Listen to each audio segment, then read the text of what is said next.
Hello everyone, welcome to EduFunday. I am your mentor of mathematics. In this session we are going to discuss problem based on binomial theorem. देखिए problem देखेंगे binomial theorem पे based exercise 6.1. तो question ये expand the following using binomial theorem. तो अगर पहला expansion ये है 2a + 3b whole to the power 6.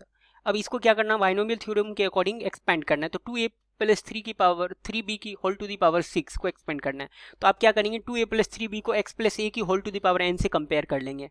ठीक है, तो यहाँ पे अगर आप x + a की whole to the power n से कंपेयर करेंगे तो x + a whole to the power n का एक्सपेंशन क्या होता है, nc0 x to the power n, nc1 x to the power n - 1 into a, nc2 x to the power n - 2 into a square till up to ncn x a to the power n. तो ऐसे ही अगर आप यहाँ पे x की value compare करेंगे तो x की वैल्यू 2a है और y की वैल्यू a की वैल्यू को कंपेयर करेंगे तो 3b है. तो यहाँ पे x की जगह क्या करेंगे, आप 2a पुट करेंगे और b की जगह क्या करेंगे, 3b, a की जगह 3b पुट करेंगे.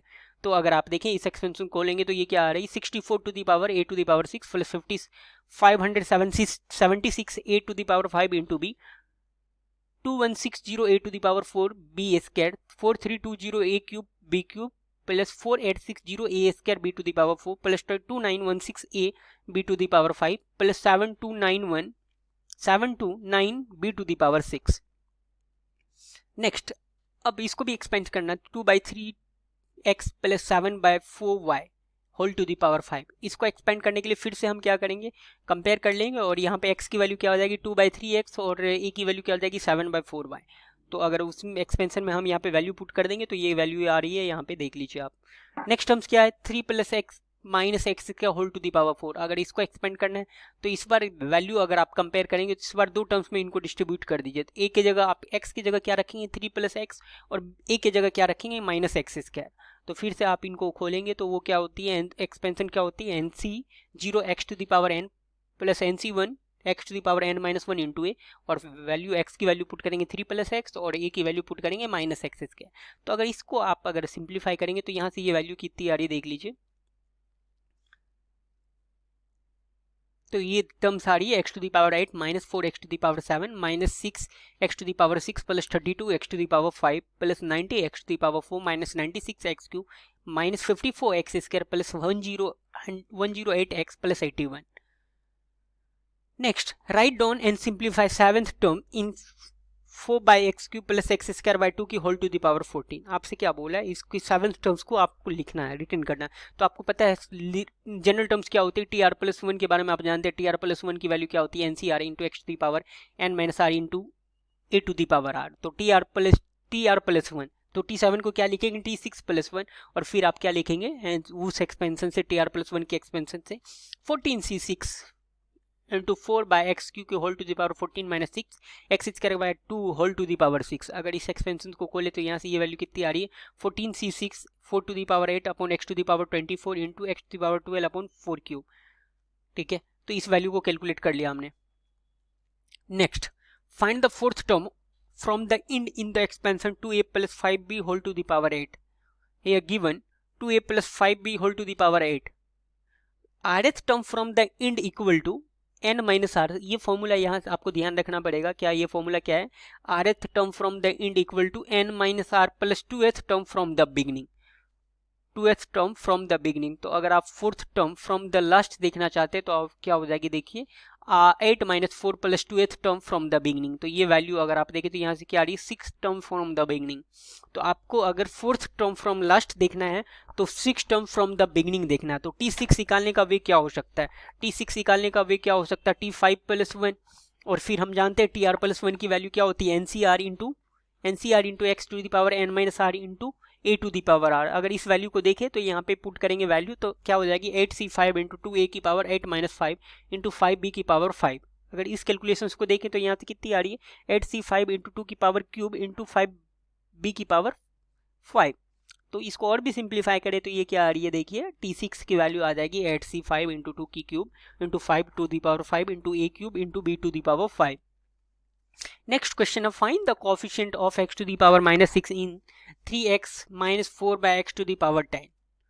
तो अगर हम फिर से इसको TR+1 टर्म्स निकालना है आपको, TR+1 टर्म्स क्या लिखेंगे आप 10CR इंटू 3x की power 10 - r into -4 by x की पावर आर। तो पहले यहाँ पे एक्स को सेपरेट करते, देखिए इसको लिखने का वे ये भी तो हो सकता है 10 CR इंटू 3 की पावर, देखिए यहाँ पे 10 माइनस आर है तो 10 माइनस आर इंटू एक्स की पावर कितनी है 10 माइनस आर, और फिर -4 की पावर आर है, और यहाँ पे क्या है 1 बाय एक्स की पावर आर है। इसको अगर सिंप्लीफाई करें देखिए एक्स की पावर कितनी आ जाएगी, टी आर प्लस 1 की वैल्यू आ जाएगी 10 CR 3 की पावर 10 माइनस आर एक्स की पावर 10 माइनस 2 इंटू -4 की पावर आर। अब हमको क्या चाहिए, to get the coefficient of x to the power -6, तो आपको क्या करना पड़ेगा 10 माइनस आर की वैल्यू कितनी -6 से कंपेयर करना पड़ेगा, और वहां से आपको आर फाइंड आउट करना पड़ेगा। तो देखिए 10 माइनस आर की वैल्यू -6 से कंपेयर करेंगे तो आर की वैल्यू यहाँ से आ जाएगी 8। आर की वैल्यू जैसे ही 8 आ गई तो यहाँ पे सब्स्टिट्यूट कर दिया टी आर प्लस 1 टर्म्स में, तो यहाँ पे आर की वैल्यू 8 पुट करेंगे तो coefficient of x to the power -6 क्या हो जाएगा 10C8 इंटू 3 की पावर 10 माइनस 8 -4 की पावर 8। अब इस वैल्यू को अगर हम सिंप्लीफाई करें तो ये क्या आ जाएगी 10C2 3 का होल स्क्वायर -4 की पावर 8 है। और 10C2 का क्या मतलब है, देखिए क्योंकि हम जानते हैं NCR की वैल्यू कंप्लीमेंट्री कम्बिनेशन से क्या होती है NCN माइनस आर। ये कंप्लीमेंट्री कम्बिनेशन क्या होती है, देखिए जैसे n ऑब्जेक्ट है आपके पास, r ऑब्जेक्ट को सिलेक्ट करते हैं उतने ही वे से n minus r object reject हो रहा होता है। जैसे कि आपके पास n ऑब्जेक्ट रखी हुई है, आप इसमें से r ऑब्जेक्ट को सिलेक्ट करना चाहते हैं तो उतना जितना वे से r ऑब्जेक्ट को सिलेक्ट करेंगे उतनी ही वे से तो n minus r object reject हो जाएगा, तो इसलिए इसको कंप्लीमेंट्री कम्बिनेशन कहते हैं। तो 10C8 की वैल्यू क्या हो जाएगी 10C2 के बराबर हो जाएगी, और 3 का होल स्क्वायर इंटू -4 की पावर 8। इस कैलकुलेशंस को देखें तो ये वैल्यू आ रही है 45 इंटू 9 इंटू 4 की पावर 8, तो ये हो जाएगी 405 इंटू 4 की पावर 8। नेक्स्ट क्वेश्चन है, find the term independent of x in the expansion of 3 upon x की power 1/3 plus 5 root x whole to the power 25। तो देखिए फिर से अगर टी आर प्लस 1 टर्म्स अगर देखें तो वो क्या हो जाएगी NCR x to the power n minus r a to the power r. तो यहाँ पे वैल्यू सब्स्टिट्यूट करें तो n की वैल्यू 25 है, 25CR 3/3 की पावर x की रूट 1/3 और ये 25 माइनस आर और 5 रूट x की पावर r। तो इस वैल्यू को अगर हम सिंप्लीफाई करें तो ये क्या आ रही है, देखिए 25CR 3 की पावर 25 माइनस आर 1/x की power 1/3 whole to the power 25 minus r into 5 की पावर r, और ये x की रूट x को हम क्या लिख सकते हैं x की power half whole to the power r। अगर इस कैलकुलेशन को देखें तो ये क्या आ रही है 25CR 3 की पावर 25 माइनस आर 5 की पावर r 1/x की power 25 minus r by 3 into x की पावर r/2। और भी सिंप्लीफाई करें तो ये क्या आ रही है, देखिए 25CR 3 की पावर 25 माइनस आर 5 की पावर r x की power r/2 minus 25 minus r/3। अब मेरे को क्या चाहिए था, देखिए term independent of x, term independent of x चाहिए तो हमें क्या करना पड़ेगा, इसकी वैल्यू को क्या करनी पड़ेगी 0, क्योंकि यही तो एक्स की पावर है। तो अगर आप इसकी वैल्यू को 0 से कंपेयर करेंगे to getting the term independent of x r/2 minus 25 minus r/3 equal to 0। तो यहाँ से इस वैल्यू को सॉल्व करते हैं तो यहाँ से r की वैल्यू कितनी आ रही है 10। सो rth टर्म, सो 11 टर्म्स क्या हो जाएगा इंडिपेंडेंट टर्म्स, सो 11 टर्म्स क्या हो जाएगी इंडिपेंडेंट टर्म्स। तो आर की वैल्यू 10 पुट करेंगे तो टर्म्स क्या हो जाएगी टी आर प्लस 1 टर्म्स, तो टी 11th। तो उसकी वैल्यू अगर हम निकालें तो क्या हो जाएगी 25C10 3 की पावर 25 माइनस 10 5 की पावर 10। तो टी 11 टर्म्स की वैल्यू क्या आ जाएगी 25C10 3 की पावर 50 इंटू 5 की पावर 10। नेक्स्ट क्वेश्चन है, if the coefficient of 2r plus 4th term and r minus 2 term in the expansion of 1 plus x की whole to the power 18 are equal, find r. तो आपसे क्या कह रहा है, देखिए इस क्वेश्चन में 1 प्लस एक्स की पावर 18 के एक्सपेंशन में 2r प्लस 4th टर्म्स और r माइनस 2th टर्म्स की वैल्यू जो है इक्वल है। तो आप क्या करेंगे, पहले टी ऑफ 2r प्लस 4 निकालेंगे, तो उसको लिखने का वही क्या हो सकता है T of 2r plus 3 plus 1। तो फिर आप NCR लगा लेंगे, यहाँ पे देखिए क्या आ जाएगी टी आर प्लस 1 की फॉर्मूला लगाएंगे तो क्या हो जाएगी 18C2r प्लस 1 एक्स की पावर 12 2r प्लस 3, और फिर टी आर माइनस 2 अगर आप निकालें तो ये क्या आ जाएगी टी आर माइनस 3 प्लस 1, इसकी वैल्यू लिखेंगे तो 18CR माइनस 3 एक्स की पावर r माइनस 3। तो given condition of coefficient of T 2r plus 4 equal to coefficient of T r minus 1, तो दोनों वैल्यू को अगर हम बराबर करें यहाँ से तो कितनी आ जाएगी 18C2r plus 3 equal to 18CR minus 3। और यहाँ से अगर आप देखें तो NCR की वैल्यू हम क्या जानते हैं, NCR की वैल्यू जानते हैं NCS, उस वक्त क्या होता है r प्लस एक्स की वैल्यू n के बराबर होती है। तो यहाँ से अगर आप कंपेयर करेंगे तो क्या हो जाएगा 2r plus 3 plus r minus 3 equal to 18, तो वहाँ से r की वैल्यू आपको मिल जाएगी। तो r की वैल्यू कितनी आ जाएगी -6, which is not possible. r की वैल्यू -6 पॉसिबल नहीं, क्योंकि r की वैल्यू क्या होती है 0 से बड़ी होती है और सारे इंटीजर होते हैं, पॉजिटिव इंटीजर और 0।